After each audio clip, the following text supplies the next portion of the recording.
Good evening everyone, welcome back once again. एक बार फिर से आप सभी का स्वागत है चैनल के ऊपर। आज के इस वीडियो के अंदर हम बात करने वाले हैं आपके यहाँ पर 2, 4, 6 यूनिट के बारे में। अगर हम बात करें आपकी सेकेंड यूनिट वो कौन सी है, वो है आपकी रिसर्च वाली। अगर हम बात करें आपकी यूनिट नंबर 4 वो कौन सी है, आपकी बायोसाइकोलॉजी वाली। और उसी के साथ अगर हम यहाँ पर बात करें आपकी यूनिट नंबर 6 तो वो कौन सी है, वो है आपकी thinking and creativity, intelligence and creativity आपकी सब यहाँ पर लग के आती है। तो ये तीनों ही यूनिट जो है वो आपके लिए खास तौर पे काफी ज्यादा इंपॉर्टेंट है, क्योंकि एग्जाम में अब आपके यहाँ पर अप्रोक्सीमेटली 10 डेज बचे हुए हैं। तो 10 दिनों में आपको जो है इन यूनिट पे आपको खास तौर पे ध्यान देना है, क्योंकि यहाँ के जो सवाल है वो आपको बनना चाहिए बड़े आसानी से। बात करें, स्टार्टिंग करते हैं सबसे पहले हम यूनिट नंबर 6 से, फिर हम बात करेंगे यूनिट नंबर 4 की, और उसके बाद हम बात करेंगे यहाँ पर आपके यूनिट नंबर 2 की। सबसे पहले देखिए आपके पास क्या आता है, आपके पास आता है यहाँ पर चिंतन और बुद्धि, यानी कि थिंकिंग और इंटेलिजेंस की बात करती है आपकी यूनिट नंबर 6। बात करें अगर हम यहाँ पर इंटेलिजेंस के बारे में, तो देखिए आपके एनसीईआरटी में या फिर आपकी कोई भी मनोविज्ञान की पुस्तक में आपको जितनी भी इंटेलिजेंस की थ्योरीज दी गई हैं उसको आपने जो है अच्छे से पढ़ना है। ठीक है, तो ये आपकी छोटी सी एक रिवीजन क्लास भी होगी। आप देखिए यहाँ से आप कितना कुछ सीख के जाएंगे आज। ठीक है, तो यहाँ पर हम किसकी बात करेंगे, यहाँ पर हम बात करेंगे आपकी बुद्धि की थ्योरीज की, यानी कि चिंतन की थ्योरीज की।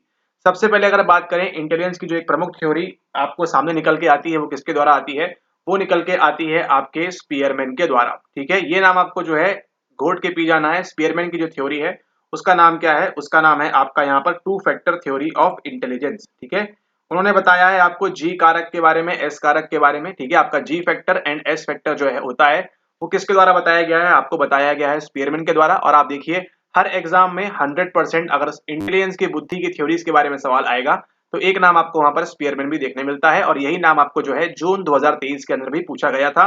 दिसंबर के अंदर भी आपको स्पीयरमैन के बारे में पूछा गया था।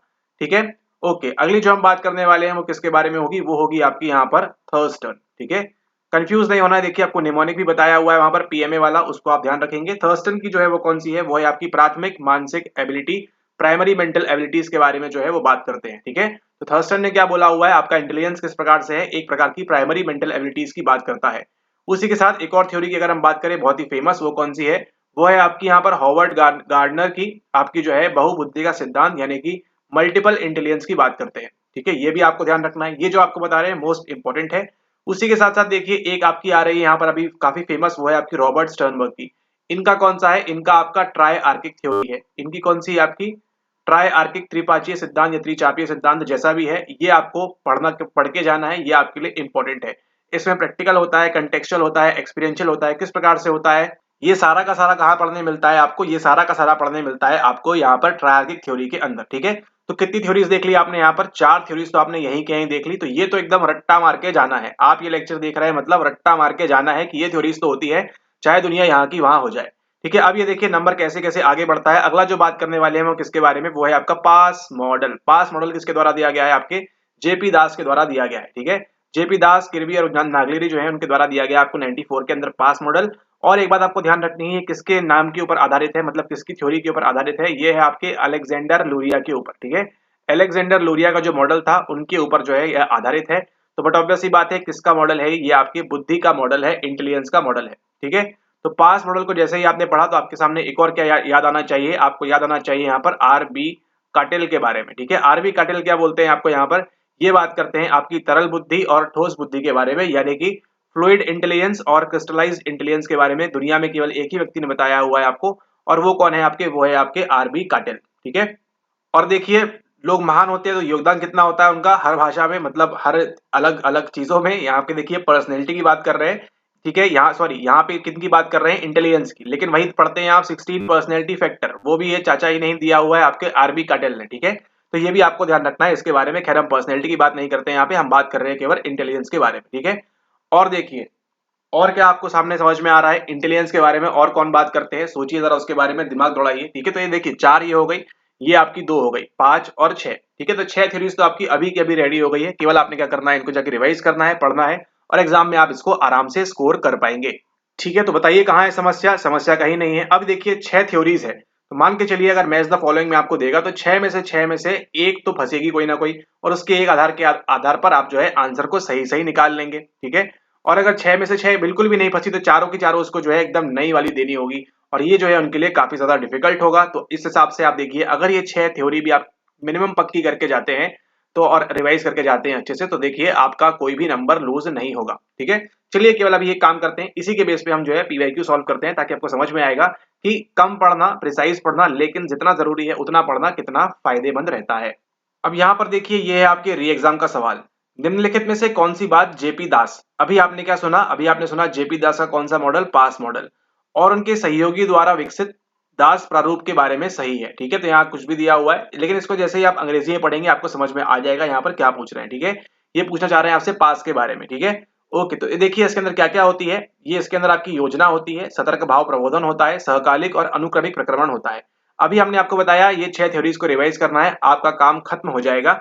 आप क्या करते, इस लेक्चर को देखने के बाद आप जाके पास मॉडल के बारे में पढ़ते, क्या है दिया हुआ है आपके एनसीईआरटी में, उतना ही आपके लिए सफिशिएंट होगा। यहाँ पे कुछ नहीं, सिंपली आपके इसका प्लानिंग अटेंशन का यहाँ पर आपको देखिए क्या पूछा हुआ है, आपसे इसका फुल फॉर्म पूछा हुआ है। ठीक है, अब यहाँ पे देखेंगे आप ये कोर्स पीडीएफ में, तो देखिए आपको क्या दिया हुआ है यहाँ पर, ये आपको दिख रहा है, which one of the following is correct with regard to PASS model. देखिए दिया हुआ है, एनसीईआरटी पूछा हुआ है, develop by JP Das and his associate. ठीक है, तो क्या है फुल फॉर्म, देखिए यहाँ पे ये भी दिया हुआ है, अलेक्जेंडर लूरिया के मॉडल के ऊपर आधारित है, अभी आपको बताया। ठीक है, प्लानिंग देखिए, planning, attention, arousal, simultaneous and successive processing.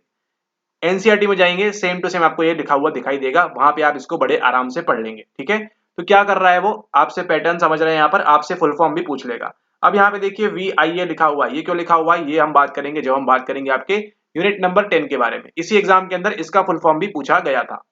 अब ये देखिए, ये है आपके जून 2023 का सवाल। रॉबर्ट स्टर्नबर्ग ने निम्नलिखित बुद्धि प्रकारों का त्रिआदि दारू की, ये देखिए क्या लिख रहे हैं, जो मर्जी पड़ेगी इनकी वो लिखेंगे। नंबर कौन गवाएगा, नंबर गवाएंगे आप, हमारे स्टूडेंट। हम ये बिल्कुल नहीं चाहते, तो आप देखिए आप कोर्स का पार्ट है नहीं है, आपको हिंदी अंग्रेजी करना पड़ेगा, अगर आप हिंदी का थोड़ा भी सहारा ले रहे हैं तो।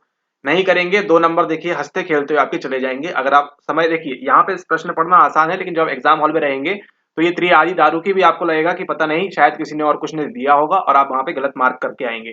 ऐसा नहीं करना है, ध्यान रखें इसको। ठीक है, सिद्धांत प्रस्तावित किया है, कुछ नहीं पूछ रहे हैं आपसे, टीसी थ्योरी के बारे में पूछ रहे हैं।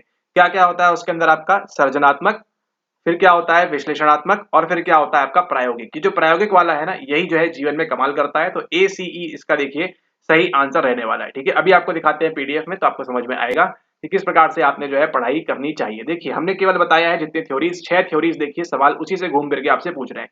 क्या पूछ रहे हैं, रॉबर्ट स्टर्नबर्ग प्रपोज्ड अ ट्रायआर्किक थ्योरी, ये बताया हुआ है, एनसीईआरटी देखिए रेफरेंस दिया हुआ है। ठीक है, ऑफ फॉलोइंग इंटेलिजेंस टाइप, कौन कौन सी होती है, क्रिएटिव होती है, एनालिटिकल होती है और प्रैक्टिकल होती है। अब देखिए रॉबर्ट स्टर्नबर्ग इमोशनल की बात क्यों करेगा, इमोशनल इंटेलिजेंस की या उसके प्रकार की बात ही नहीं करेगा, डी को आपने वैसे ही एलिमिनेट कर दिया। ठीक है, और एनालॉजिकल क्यों बात करेगा, मतलब कुछ सेंस ही नहीं है इस बात का यहाँ पर। ठीक है, तो सही आंसर क्या है आपका, ACNE ओनली। ठीक है, तो देखा कितनी देर लगी, केवल आपको ध्यान रखनी है ये जो 6 थ्योरीज हैं, इनको अगर आप पकड़ के चलेंगे तो आप कभी भी इंटेलिजेंस वाले टॉपिक पे आप जो है यहाँ पर गलती नहीं करेंगे। ठीक है, ओके, आगे हम बात करते हैं। नेक्स्ट टॉपिक जो हमारा है वो है हमारा यहाँ पर क्रिएटिविटी के बारे में, यानी कि सृजनात्मकता के बारे में। ठीक है, सृजनात्मकता का देखिए जैसे ही आपको नाम ख्याल आएगा, आपको ध्यान रखना है केवल 2-3 लोगों के बारे में। ठीक है, कौन कौन है क्रिएटिविटी में आपका, देखिए सबसे पहले आपको जो ध्यान रखना है वो है आपकी, एक है आपकी कन्वर्जेंट थिंकिंग और एक है आपकी डाइवर्जेंट थिंकिंग।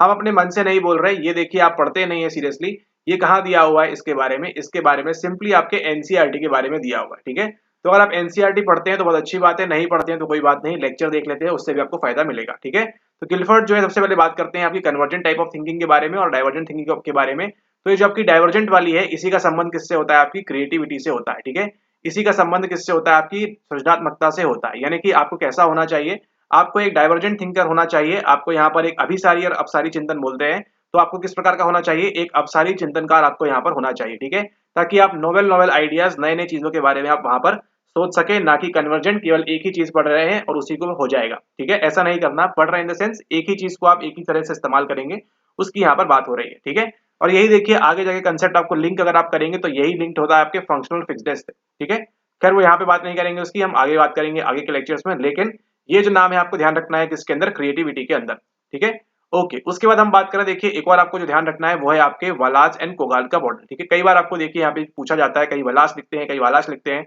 इनका जो मॉडल है उसके बारे में आपको ध्यान रखना है। क्या मॉडल है इसका, निमोनिक आपको कई बार बताया हुआ है, मोस्ट रिपीटेड पीवाईक्यू आपका होता है, ये है आपका पाई एन आई एल वी। ठीक है, पिन्नल वे जो है इसका फुल फॉर्म है, प्रिपरेशन अवस्था होती है, इंक्यूबेशन अवस्था होती है, इल्यूमिनेशन अवस्था होती है और वेरिफिकेशन अवस्था होती है।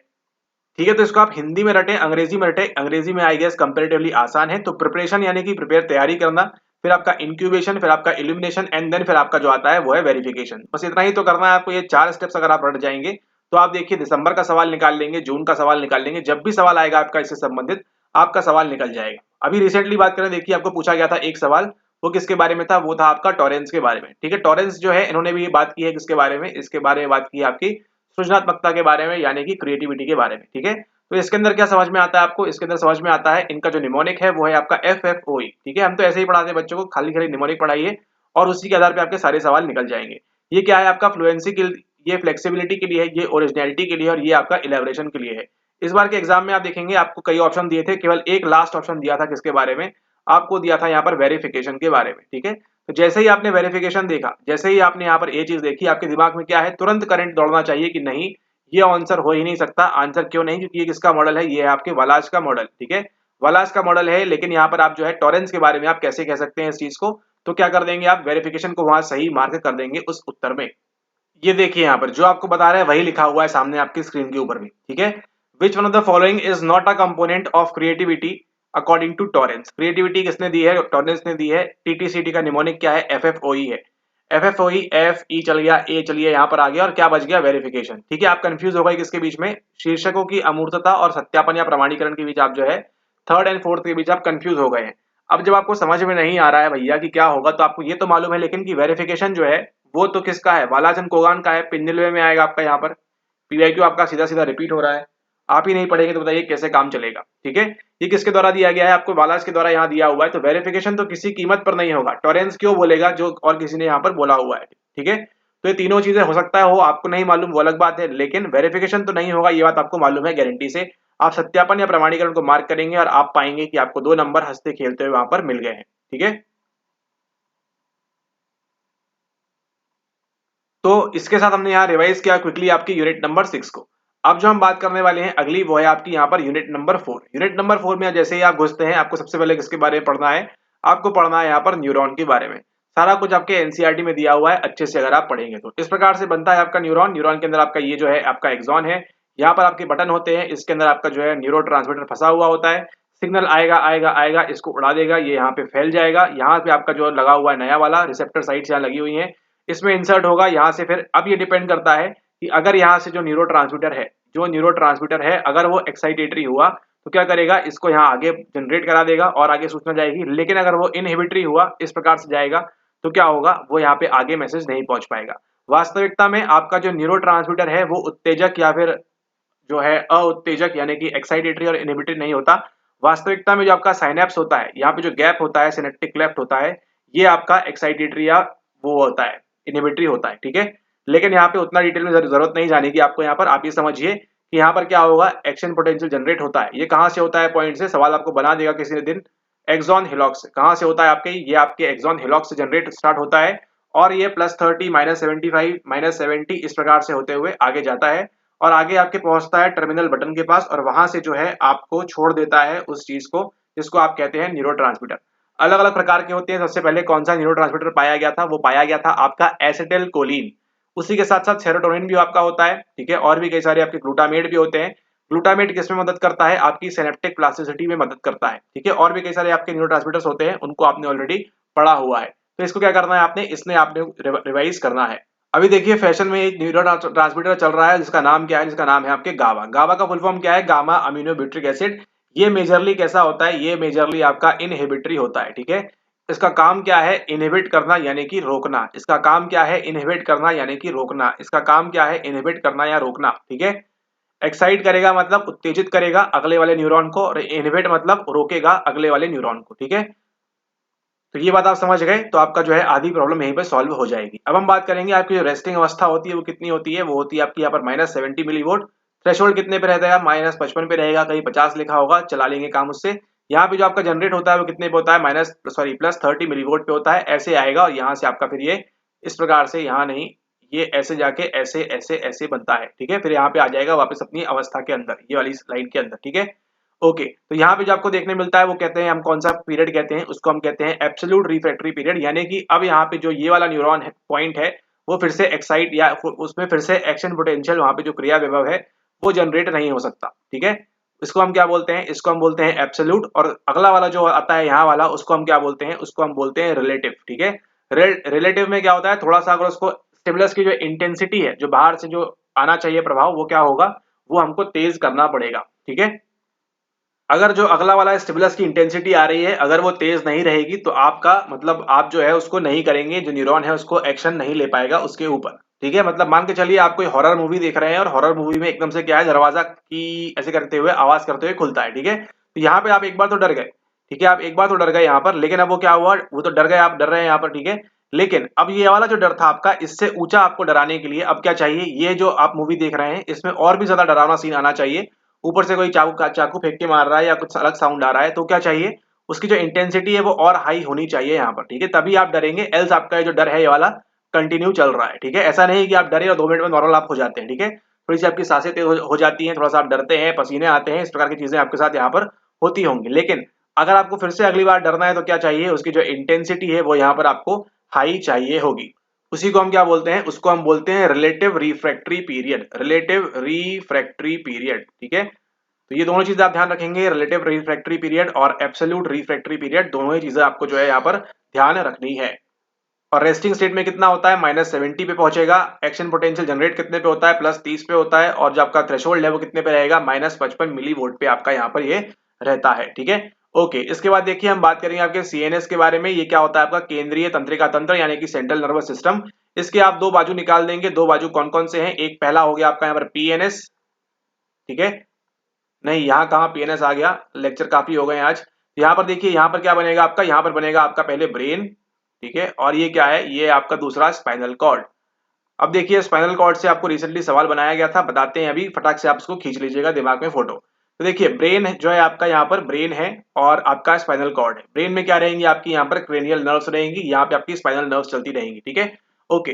तो आपका जो केंद्रीय तंत्रिका तंत्र है, जो आपका सेंट्रल नर्वस सिस्टम है, इसके दो भाग होते हैं। एक होता है आपका ब्रेन, जो आपका मगज है वो, और एक होती है आपकी यहाँ पर रीढ़ की हड्डी। ठीक है, मेरु रज्जु भी बोलते हैं, स्पाइनल कॉर्ड भी इसको हम बोलते हैं। ठीक है, ओके। तो अब ब्रेन का जो भाग है आपको मालूम है, ऑब्वियसली जितना आपका सर है, ठीक है, सर के पीछे ऊपर जो है बना हुआ है इस प्रकार से आपके गर्दन तक। ठीक है, अगर मान के चलिए आप ये हैं साइड से अगर आप देख रहे हैं, ये आपकी आंख है, ये आपकी नाक है। ठीक है, ऐसी होती है ना, ये इस प्रकार से अगर आप देख रहे हैं।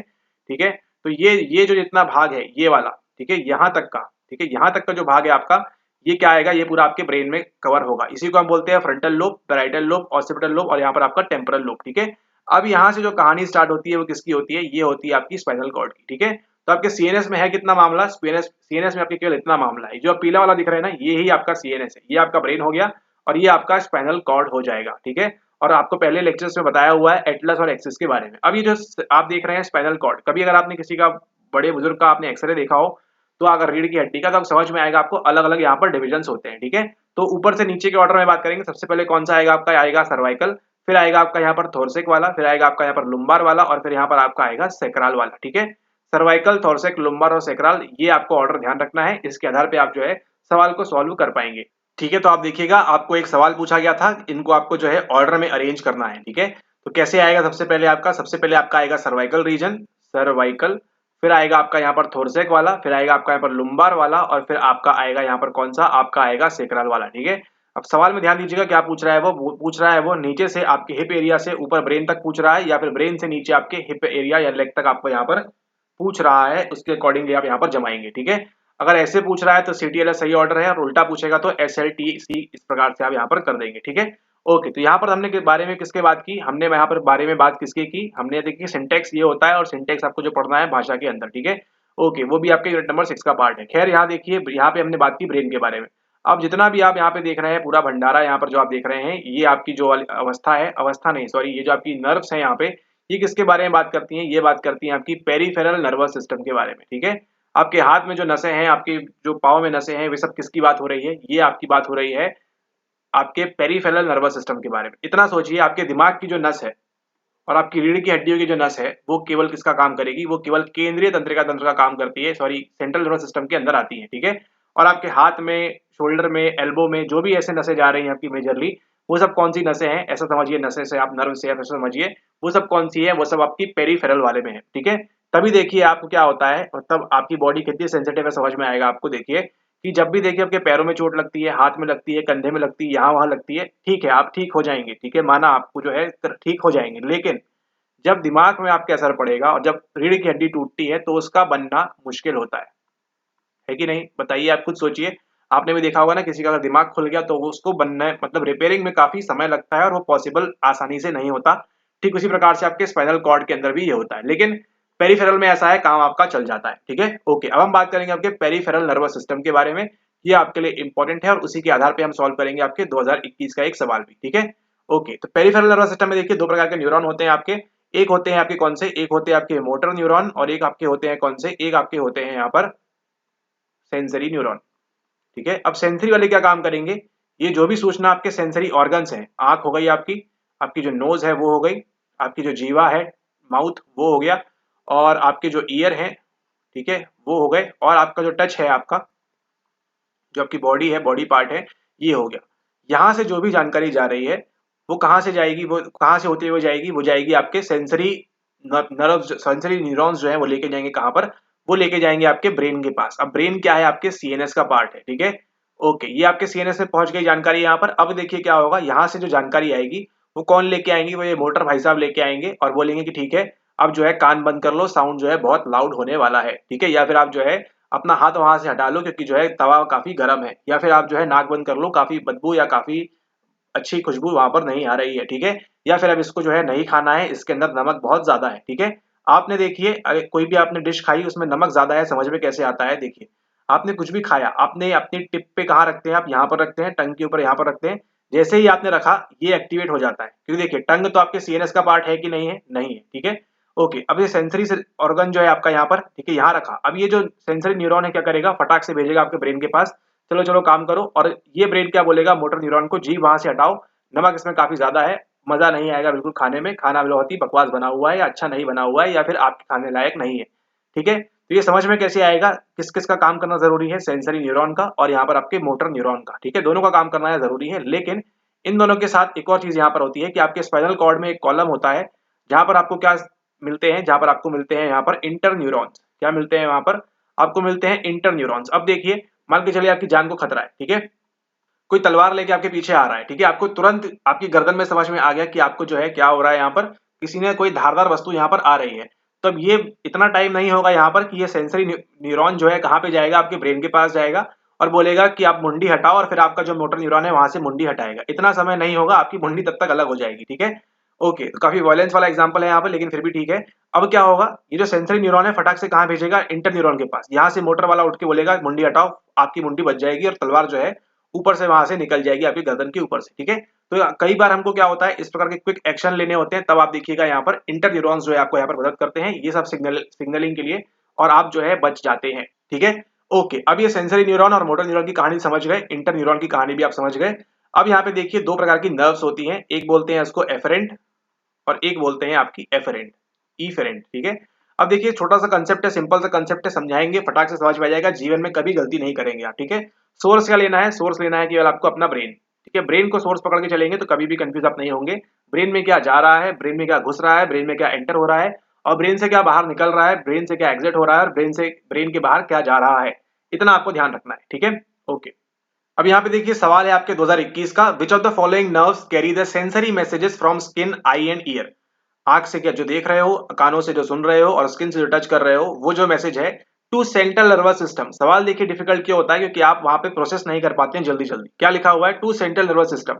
तो अगर आपके दिमाग में अब ये लेक्चर के बाद तो सेट हो गया है कि सीएनएस में क्या आएगा, ब्रेन स्पाइनल कॉर्ड आएगा, ये आपको फिक्स है, इसके अलावा कुछ जानी ही नहीं है कहीं जानकारी। ठीक है, तो क्या बोल रहे हैं शॉर्टली में, स्किन, आई और ईयर से जानकारी कहाँ जाएगी, ब्रेन में जाएगी। ठीक है, त्वचा, आंखों और कानों से संवेदी सूचनाओं के संचार को केंद्रीय स्नायु तंत्र तक ले जाने वाले स्नायु, केंद्रीय कंफ्यूज किया है, यहाँ ब्रेन लिखा होता फटाक से आंसर कर देते, सीएनएस लिखा ही इसलिए ताकि आप कंफ्यूज हो। ठीक है, ओके। स्नायु निम्नलिखित से कौन से होते हैं, अपवाही, अभिवाही, कपालीय, परिधि। अब यहाँ देखिए क्रेनियल का तो कोई काम ही नहीं है, कपालीय का तो कोई काम ही नहीं है, हमने बात ही कर ली यहाँ पर। ठीक है, पेरिफेरल की तो हम बात कर रहे हैं यहाँ पर, तो ये भी नहीं आएगा आपका। अब देखिए दो बचते हैं आपके पास यहाँ पर, एफरेंट और एफरेंट, ईफेरेंट और एफरेंट। ठीक है, ईफेरेंट और एफरेंट अपवाही और अभिवाही की जो हम यहाँ पर बात करने वाले हैं। ठीक है, ओके। अब देखिए जब भी जानकारी आपके सेंसरी ऑर्गन से, आपकी आंख से, ऐसे बनाते हैं, ईयर से, आई से, नोज से, नोज नहीं लेंगे यहाँ पे, आपके टच से, और आपकी टंग से, ठीक है, ये लेते हैं हम यहाँ पर, ठीक है। अब जब भी यहाँ से जा रही है जानकारी,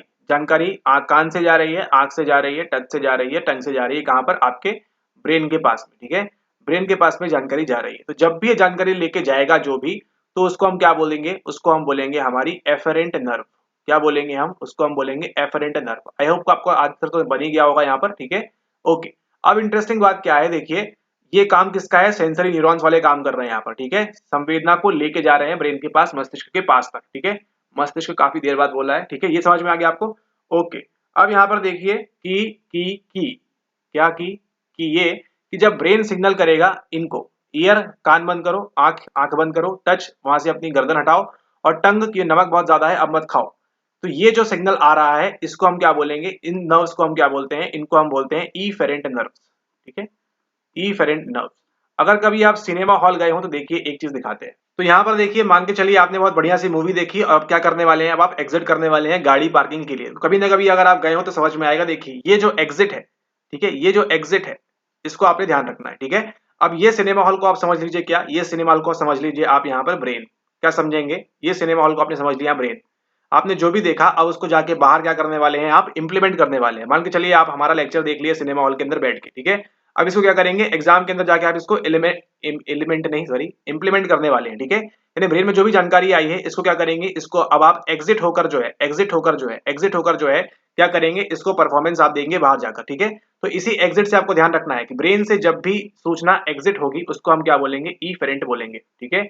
ई से ध्यान रखना है, ई पकड़ के चलिए और ब्रेन पकड़ के चलिए, और हमको तो पकड़ेंगे ही, ठीक है। तो बी ई ये पकड़ के चलेंगे आप, तो आप देखिए कभी भी गलती नहीं करेंगे एफरेंट और एफरेंट के बीच में। एग्जाम हॉल में क्या होगा, कंफ्यूजन में आपको पैनिक में रहेगी, गलती हो जाती है, लेकिन सोर्स क्या है, सोर्स ब्रेन है। ब्रेन से जब भी कोई भी जानकारी एग्जिट करेगी, ब्रेन से कोई भी इंफॉर्मेशन एग्जिट करेगी, ब्रेन से कोई भी कमांड एग्जिट करेगी, उसको हम क्या बोलेंगे, उसको हम बोलेंगे आपकी इफेरेंट नर्व, ठीक है। और जब भी कोई एंट्री करेगा वहां से, ठीक है, जब भी कोई एंट्री होगी तो उसको हम क्या बोलेंगे ब्रेन में, उसको हम बोलेंगे एफरेंट नर्व, ठीक है। तो आई होप आपको यहाँ पे कंसेप्ट क्लियर हो गया है। फिर से एक बार यहाँ पर एफरेंट के बीच में, एफरेंट क्या होगा, सूचना ब्रेन तक पहुंचेगी, और एग्जिट क्या होगा, एग्जिट ये होगा ब्रेन से सूचना निकल के आएगी, उसको हम क्या बोलेंगे, उसको हम बोलेंगे यहाँ पर हमारी इफरेंट नर्व्स, ठीक है। तो चलिए अब हम भी यहाँ से इफरेंट करते हैं और चलते हैं कहां पर, एग्जिट करते हुए हमारी यूनिट नंबर सेकंड के ऊपर, ठीक है। ओके, अगली जो बात करने वाले हैं वो है आपकी यूनिट नंबर सेकंड, वो है आपकी क्या, वो है आपकी यहाँ पर शोध, ठीक है, शोध की हम बात करेंगे, ठीक है। ओके, शोध क्या है, रिसर्च। आप किसी चीज के ऊपर रिसर्च कर रहे हैं, ये आपके लिए इंपॉर्टेंट हो जाता है, ठीक है। हम भी अब आपको बताते हैं शोध मतलब, देखिए री मतलब होता है पुनः, और सर्च मतलब होता है शोध। ये सब छोड़ दीजिए, ये सब नहीं आता रिसर्च में, ठीक है। रिसर्च में देखिए हम बात करें, आपको जो ध्यान रखना है वो है आपकी एपीए के एथिक्स, ठीक है। 1953 के आपके जो एथिक्स हैं उनको आपको ध्यान रखना है, ठीक है। अनुशासन, अनुशासनहीनता नहीं होनी चाहिए, आपको जो है आपके सब्जेक्ट लोग को सब जानकारी देनी चाहिए, उनको आप वो नहीं कर सकते, गुमराह नहीं कर सकते, वो सब चीजें जो आपकी एथिक्स में पढ़ते हैं वो आपने पढ़ के जाना है, ठीक है। ओके, इसी के अंदर एक और चीज रहती है, वो क्या है, वो है आपका अभिकल्प, ठीक है। अभी देखिए आपके कल्प में हम खोलते हैं सारी चीजें, आपको समझ में आएगा क्या चीज यहाँ पर हो रही है, ठीक है। ओके, मान के चलिए हमारे पास क्या है, हमारे पास यहाँ पर 50 स्टूडेंट्स हैं, 50 स्टूडेंट्स हैं हमारे पास यहाँ पर, ठीक है।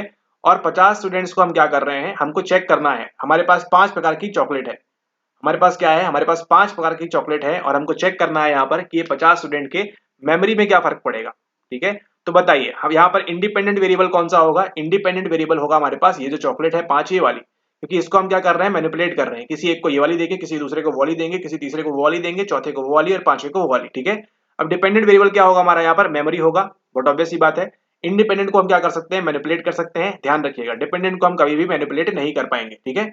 ओके, हम यहाँ किसकी बात कर रहे हैं, हम यहाँ बात कर रहे हैं एक्सपेरिमेंटल डिजाइन की, ठीक है। किस प्रकार के डिजाइन हमारे पास हो सकते हैं उनके बारे में यहाँ पर हम बात कर रहे हैं, एक्सपेरिमेंट के अंदर क्या क्या होता है, ठीक है। ओके, तो आईवीडीवी समझ में आ गया, वेरी गुड। अब ये देखिए 50 स्टूडेंट्स हैं, अब यहाँ पर देखिए 2 केस हो सकते हैं हमारे साथ, ठीक है।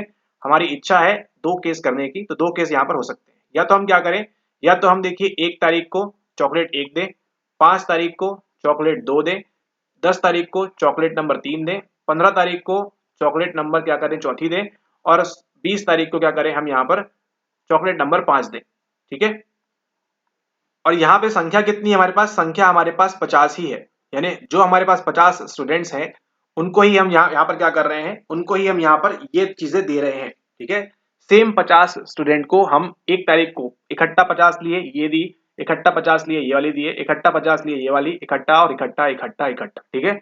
ओके, सेकंड केस क्या हो सकता है, हम यहाँ पर देखिए 50 स्टूडेंट्स हैं, तो पहले 10 बच्चों को क्या करेंगे हम, चॉकलेट नंबर 1, दूसरे 10 बच्चों को क्या करेंगे, चॉकलेट नंबर 2, तीसरे 10 बच्चों को क्या करेंगे हम, चॉकलेट नंबर 3, चौथे बच्चों को क्या करेंगे, चॉकलेट नंबर 4, और पांचवे को क्या करेंगे हम यहाँ पर, चॉकलेट नंबर 10। ठीक है, तो यहाँ पर देखिए ये स्टूडेंट 10 अलग हैं, ये वाले 10 अलग हैं, ये वाले 10 अलग हैं, ये वाले 10 अलग हैं, और ये वाले 10 अलग हैं, लेकिन यहाँ पर क्या है, यहाँ पर सारे सेम है। ठीक है, तो जब अलग अलग होंगे तो उस डिजाइन को हम क्या बोलते हैं, उस अभिकल्प को हम क्या बोलते हैं, उसको हम बोलते हैं बिटवीन डिजाइन। क्या बोलेंगे उसको हम बोलेंगे बिटवीन डिजाइन। जब हमारे पास क्या है, सभी लोग यहाँ पर अलग थलग अलग थलग हैं, लेकिन जब हमारे पास समान सेम यहाँ पर रहेंगे तो उसको हम क्या बोलेंगे, उसको बोलेंगे हम यहाँ पर विद इन डिजाइन। क्या बोलेंगे उसको हम यहाँ पर, उसको हम यहाँ पर बोलेंगे विद इन डिजाइन। जब हमारे पास क्या है, अलग अलग नहीं है, एक ही है, तो उसको हम क्या बोलेंगे, विद इन डिजाइन बोलेंगे। इतने में ही देखिए आपका आराम से सवाल निकल जाएगा, यानी कि आप जो रिसर्च के पैराग्राफ्स आएंगे उसका कंसेप्ट आप आराम से समझ जाएंगे। ठीक है, तो आप देखिए जीवन में कभी भी आपको कंफ्यूजन नहीं होना चाहिए, किसके बीच में, बिटवीन डिजाइन के बीच में, और आपका जो दूसरा है वो कौन सा है,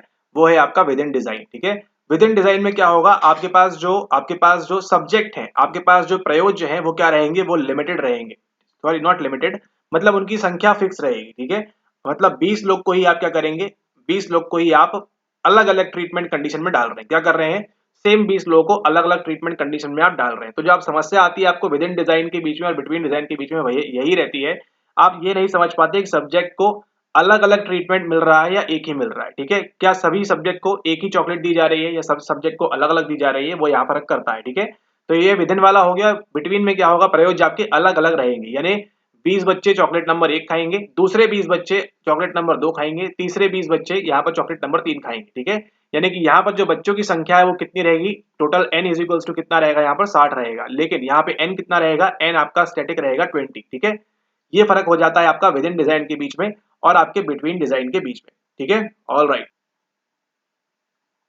अब आपको ध्यान देना है दूसरी बात, वो क्या है, वो है आपका यहाँ पर टी टेस्ट। ठीक है, T test, student T test भी इसको हम बोलते हैं। ठीक है, स्टूडेंट टी टेस्ट भी इसको हम बोलते हैं। और एक और चीज होती है आपकी, वो क्या है, वो है आपकी अनोवा। ये आपका देखिए एनटीए का फेवरेट टॉपिक्स है, यहाँ पे आपको हर बार सवाल देखने मिलेगा गारंटी से, तो आपने जो है इसको भी रिवाइज करके जाना है अच्छे से। ठीक है, यहाँ पर अनोवा का फुल फॉर्म पूछ लेगा आपसे, आधे लोगों के पसीने वही छूट जाएंगे। होता क्या है, ये क्या है, एनालिसिस ऑफ वेरिएंस, वेरिएंस या वेरिएंस जो भी आप बोलना चाहें। ठीक है, क्या है आपका ये, प्रसरण का विश्लेषण या विश्लेषण प्रसरण, प्रसरण विश्लेषण, जो भी आप कहना चाहें, एनालिसिस ऑफ वेरिएंस है। ठीक है, अब यहाँ पर समझना है आपको एक बात, वन वे अनोवा किस चिड़िया का नाम है। वन वे अनोवा उस चिड़िया का नाम है जब आपके पास एक ही इंडिपेंडेंट वेरिएबल होगा। टू वे अनोवा किस चिड़िया का नाम है, जब आपके पास क्या होंगे, जब आपके पास दो से ज्यादा या एक से ज्यादा आपके पास इंडिपेंडेंट वेरिएबल्स वहां पर होंगे। ठीक है, तो ये आपने जो है समझ के जाना है। एनालिसिस ऑफ वेरिएंस किसके द्वारा डेवलप किया गया था, डेवलप किया गया था आपके आर ए फिशर के द्वारा। ठीक है, नाम सुना होगा आपने कभी ना कभी, R A Fisher, Ronald Fisher, तो उनके द्वारा आपकी जो टेक्निक है अनोवा की, इसको यहाँ मेंटेन किया गया है। ठीक है, ओके, इनका इस्तेमाल कब किया जाता है वो देखना है आपको। देखिए टी टेस्ट के अंदर, टी टेस्ट के अंदर जब आपके पास कितने रहेंगे, केवल 2 ग्रुप होने चाहिए। इस दुनिया जहां में केवल 2 ग्रुप रहेंगे, तो आप किसका इस्तेमाल करेंगे, आप इस्तेमाल करेंगे only and only T test का। इस बात को अपने हाथ में लिख लीजिए, माथे पे लिख लीजिए, सामने टेबल पे लिख लीजिए, सामने दीवार पे चिपका दीजिए। कहीं भी जीवन में आप जब तक पढ़ेंगे, आप जीवित हैं, यही चीज रहने वाली है, अनटिल एंड अनलेस कुछ नया आता है तो। लेकिन जब तक नहीं आ रहा तब तक क्या है, जब भी 2 ग्रुप होंगे टी टेस्ट चिपका देना है वहां पर, और कुछ सोचना विचार करना ही नहीं है, बात तो दूसरी करनी ही नहीं है। 2 ग्रुप मतलब टी टेस्ट ही आएगा, चाहे दुनिया यहाँ की वाह हो जाए, 2 ग्रुप यानी कि टी टेस्ट ही आएगा। लेकिन कहानी चेंज होती है, 2 मोर ग्रुप, मतलब मोर देन 2 ग्रुप। ठीक है, जैसे ही 2 ग्रुप से ज्यादा हो जाएंगे तो कहानी चेंज हो जाएगी, 1 ग्रुप, 2 ग्रुप, और जैसे ही तीसरा ग्रुप आया ना, वहां पर जो है आपकी कहानी चेंज हो जाएगी। वहां पे आपको दुनिया यहाँ की वहां हो जाए, टी टेस्ट का इस्तेमाल नहीं करना है। किसका इस्तेमाल करना है, अनोवा का। अनोवा लाया ही इसलिए गया ताकि हम 2 में जो परेशान हो रहे थे, अब क्या करेंगे, हम उसको यहाँ पर देखेंगे 3 लोगों के लिए। ठीक है, तो ये एक बड़ा बेसिक डिफरेंस है टी टेस्ट और अनोवा के बीच में, और इसमें काफी लोग कंफ्यूज हो जाते हैं। आपने जो है कंफ्यूज नहीं होना है। ठीक है, इस बात को आपने जो है ध्यान रखना है। ठीक है, ओके, तो जब भी 2 ग्रुप आएंगे तो क्या करेंगे, वहां पर हम टी टेस्ट का इस्तेमाल करेंगे, टी टेस्ट का इस्तेमाल करेंगे। और जब भी 2 से ज्यादा ग्रुप होंगे, किसका इस्तेमाल करेंगे, अनोवा का इस्तेमाल करेंगे। ठीक है, एनालिसिस ऑफ वेरिएंस। अब यहाँ पर देखिए वेरिएंस होता क्या है, इस बार देखिए सवाल आपका पूछा गया था, वेरिएंस होता क्या है। वेरिएंस कुछ नहीं है, जो आपका स्टैंडर्ड डिविएशन होता है उसका स्क्वायर होता है। स्टैंडर्ड डिविएशन को आप स्क्वायर कर देंगे, आपका वेरिएंस निकल आएगा। मान के चलिए आपका स्टैंडर्ड डिविएशन 10 है, इसका स्क्वायर कर देंगे तो क्या आ जाएगी, आपको यहाँ पर वेरिएंस की वैल्यू आ जाएगी। ठीक है, ओके, तो अगर एसडी आपका क्या है, एसडी आपका हम कहेंगे यहाँ पर डिस्पर्शन है, ये देखिए रिसेंट सवाल है, अभी देखिए आपको सॉल्व होगा तो मजा आएगा आपको, ठीक है। डिस्पर्शन, ठीक है, यहाँ पे बात कर रहा है एसडी अगर डिस्पर्शन है तो थोड़ा सा दिमाग लगाइए, थोड़ा सा दिमाग लगाइए कि क्या वेरिएंस भी डिस्पर्शन होगा या नहीं होगा। सही इनाम देने वाले को दो, ठीक है। क्या होगा यहाँ पर वेरिएंस क्या डिस्पर्शन होगा। अगर एसडी डिस्पर्शन है, अगर हम कह रहे हैं कि variance is equals to S D square, ये फॉर्मूला होता है, ठीक है, variance is equals to S D square. अगर हम ये कह रहे हैं और हम ये कह रहे हैं कि आपका जो है क्या कह सकते हैं इसको, इसको हम कह सकते हैं कि एस डी जो है वो एक प्राणी है, एस डी एक प्राणी है, और हम ये पूछ रहे हैं आपसे कि क्या वेरिएंस भी प्राणी होगा। सवाल आपका बस इतना सा है। अगर हम कहें एस डी एक खाने की वस्तु है या ईटिंग ईटेबल्स है तो क्या वेरिएंस आपका ईटेबल्स होगा। सवाल बस इतना है। और यही सवाल देखिए, अगर एस डी आपका डिस्पर्शन है तो क्या वेरिएंस डिस्पर्शन होगा। आइए ढूंढते हैं। तो देखिए यहाँ पर री एग्जाम जून का सवाल क्या बोल रहा है, which of the following are measures of dispersion. Dispersion के कौन कौन से कारक हैं इनमें से। Standard deviation, quartile deviation, mode, variance और रेंज यहाँ पर दिया हुआ है, ठीक है। तो जैसे ही देखिए इसको सॉल्व करने के दो तरीके हैं, एक तो देखिए मोड होगा नहीं तो ऑब्वियसली आप जो है इसका आंसर निकाल लेंगे, और अगर नहीं निकाल पा रहे तो कोई दिक्कत की बात नहीं है, इसको नोट कर लेंगे। मेजर्स ऑफ डिस्पर्शन में कौन कौन आएगा, स्टैंडर्ड डिविएशन आएगा, क्वार्टाइल डिविएशन आएगा, आपका यहाँ पर रेंज आएगा, और खास तौर पे वेरिएंस भी आएगा। वेरिएंस क्यों आ रहा है, एस डी स्क्वायर, अभी जो आपको करके बताया था, खाने की चीज है खाने की चीज है, बिल्ली है बिल्ली है, डॉग है डॉग है, श्वान है श्वान है, ठीक है, जो भी यहाँ पर है, अगर स्टैंडर्ड डिविएशन अप्लाई हो रहा है तो यहाँ पर भी अप्लाई होगा, इसलिए आपका जो आंसर निकल के आता है वो है ए, बी, डी और ई। तो मेजर्स ऑफ डिस्पर्शन कौन कौन से कहलाएंगे, स्टैंडर्ड डिविएशन कहलाएगा, क्वार्टाइल डिविएशन कहलाएगा, वेरिएंस कहलाएगा, और उसी के साथ आपका रेंज कहलाएगा। अब आपके मन में सवाल उठ रहा होगा, नहीं उठ रहा तो उठाते हैं, मोड क्यों नहीं है, क्योंकि आंसर कहाँ छुपा हुआ है, आंसर छुपा हुआ है इसके एक्सप्लेनेशन में। मोड, मीन और मीडियन, ये सब क्या है, मीन मीडियन मोड, ये सब क्या है, ये सब आपके मेजर्स ऑफ सेंट्रल टेंडेंसी है। ये आपका पीवाईक्यू रिपीट है, पिछली बार आपको इसके बारे में पूछा गया था, इस बार कहाँ पूछा गया है, यहाँ पर पूछा गया है डिस्पर्शन के बारे में। सही आंसर क्या होगा आपका, A, B, D and E only. तो यहाँ पर देखा हमने आपकी सेंट्रल टेंडेंसी का भी रिवाइज कर लिया हमने, वेरिएंस स्टैंडर्ड डिविएशन का भी रिवाइज कर लिया हमने यहाँ पर। उसी के साथ साथ आपको ध्यान रखना है, ये है क्या आपका, ये है आपका एनपीसी। एनपीसी में ध्यान रखिएगा, मीन मीडियन मोड एक ही जगह चिपका रहेगा, मीन मीडियन मोड सब कुछ कहाँ रहेगा, आपके सेंटर में रहेगा, एकदम बिल्कुल जहां पर सारी चीजें हैं वहीं पर उपस्थित रहेगा। ये किसकी बात कर रहे हैं, हम बात कर रहे हैं एनपीसी की, यानी कि नॉर्मल प्रोबेबिलिटी कर्व की बात कर रहे हैं, ठीक है। इसका वैषम्य कितना होता है, शून्य होता है, यानी कि इसकी जो स्क्यूनेस है, ध्यान दीजिएगा, इसकी जो स्क्यूनेस है उसका भी अलग फॉर्मूलाज होते हैं। अधिक जानकारी के लिए आप जो है रिसर्च सीरीज ज्वाइन कर सकते हैं, ठीक है। स्क्यूनेस जो होती है वो क्या है आपकी यहाँ पर, वो यहाँ पर इसकी जीरो होती है, स्क्यूनेस जीरो होती है, तभी तो आप यहाँ पर देखते हैं पॉजिटिव स्क्यू वाला और नेगेटिव स्क्यू वाला, वो क्यों देख पाते हैं, क्योंकि इसकी स्क्यूनेस जो है जीरो है। अगला जो है आपका वो क्या है, वो है आपका कुर्टोसिस। कुर्टोसिस क्या होता है यहाँ पर, कुर्टोसिस की अगर हम बात करें तो इसकी वैल्यू कितनी होती है, 0.263 की वैल्यू होती है, ठीक है। कुर्टोसिस कितना होता है इसका, 0.263 होता है। इसका वैषम्य शून्य होता है नहीं, वो चेक करेंगे आप कैसे, पीवाईक्यू लगाकर, पीवाईक्यू में आपको आंसर मिलेगा। स्क्यूनेस जो है वो इसकी कितनी होती है, वो इसकी यहाँ पर जीरो होती है। यहाँ पर हम किसकी बात कर रहे हैं, बात कर रहे हैं आपकी नॉर्मल प्रोबेबिलिटी कर्व की, और उसी के साथ साथ ये कैसा होता है आपके एसिम्प्टोटिक होता है, यानी कि ये जो नीचे की लकीर है यहाँ पे कभी भी ये जो है टच नहीं करेगा, ठीक है, कभी भी जो दुनिया अनंत अनंत काल तक जो है, इन्फिनिटी तक जो है, यहाँ पर इसको ये टच नहीं करेगा बिल्कुल भी, ठीक है। इसलिए हम क्या बोलते हैं इसको, एसिम्प्टोटिक बोलते हैं, ठीक है। यहाँ पर आपको इस प्रकार से बनानी है एनपीसी, ये आपका मीन रहेगा, ये मीन कितना है आपका, यहाँ पर जीरो है, और यहाँ पर कितना आएगा, यहाँ पर आएगा 1, यहाँ पे आएगा 2, यहाँ पे आएगा 3, यहाँ पे अगेन -1, -2, -3। ये सब किसकी बात हो रही है, यहाँ पे आपके जेड स्कोर की बात हो रही है। ध्यान दीजिएगा ध्यान दीजिएगा ध्यान दीजिएगा, revision revision revision. Z score का मीन कितना होता है, शून्य होता है, स्टैंडर्ड डिविएशन कितना होता है, वो आपका 1 होता है। टी स्कोर की अगर हम बात करें तो यहाँ पे मीन कितना होता है, 50 होता है, और स्टैंडर्ड डिविएशन कितना होता है, यहाँ पर आपका 10 होता है। ये दोनों ही प्रकार के स्कोर किस प्रकार के हैं, ये आपके स्टैंडर्ड स्कोर कहलाते हैं। कैसे कहलाते हैं, एक स्टैंडर्ड एक निर्धारित पैमाने के ऊपर इनको बनाया गया है, इसलिए उसको क्या बोलते हैं हम, स्टैंडर्ड स्कोर बोलते हैं। ये रॉ स्कोर नहीं है, उससे आपने कंफ्यूजन नहीं होना है। ऑलराइट, ओके, इसी के साथ सारा जो हमने यहाँ रिवाइज किया यूनिट नंबर 2 को, आपकी इंपॉर्टेंट टॉपिक्स यूनिट नंबर 4 के इंपॉर्टेंट के सभी को रिवाइज कर लिया है, और उसी के साथ साथ आपकी यूनिट नंबर 6, ठीक है। तो ये 3 यूनिट का रिवीजन किया आपने इस फटाक से छोटी सी आपकी रिवीजन क्लास के अंदर। तो आई होप आपको वीडियो पसंद आया होगा। अगर वीडियो पसंद आया है तो आपको मालूम ही है क्या करना है, और टेलीग्राम पे ज्वाइन नहीं है तो फ्री पीवाईक्यू जो बुक है वो कैसे मिलेगी आपको, उसको आपने ले लेना है मीडिया सेक्शन में जाकर, ठीक है। ओके, इसी के साथ इस वीडियो को समाप्त करते हैं, मुलाकात होती है आपसे नेक्स्ट वीडियो में, तब तक के लिए धन्यवाद।